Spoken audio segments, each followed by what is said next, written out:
The secret. This is why athletes will always miss the Commonwealth Games.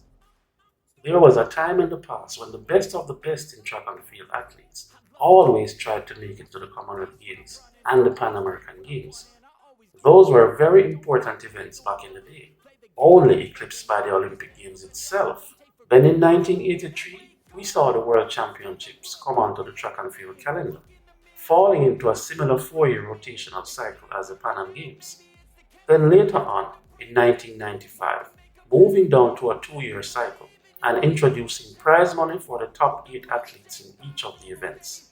World athletics also started having invitational meets around the world, with even more prize money and lucrative appearance fees being paid to athletes at these meets.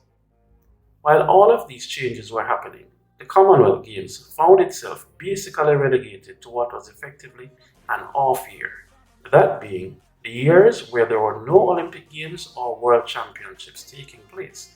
One glaring factor which attributes to why track and field athletes will tend to easily choose to bypass the Commonwealth and Pan Am Games in favor of attending World Championships and these international meets is the fact that Commonwealth and Pan Am do not pay prize money. It's all about the money, folks. Well, let's rephrase that. It's mostly about the money. You know, in today's world, athletics has become a sport where the participants can make a living, sometimes quite a comfortable one at that, if you are a top athlete. So let's face it, athletes are only human too, after all. So faced with a choice of going out on the track for one event on one day, with some money coming in at the end of that, or attending a championship where you do heats, semis, and finals, and at the end go home without a dollar for all that effort. Which option would you choose? For instance, just look at the situation just recently. World Championships and then Commonwealth Games a few days after. Everybody who qualified for the Worlds made sure they were there, even when they were nursing injuries and ended up not competing or not being at their best. Then came the Commonwealth Games, and unfortunately, it clashed with a Diamond League event day.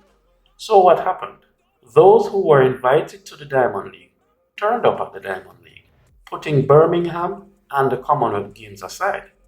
Then we had the just concluded NACAC Championships in the Bahamas, and even though the prize money wasn't anything huge, there was still something to be gained monetarily.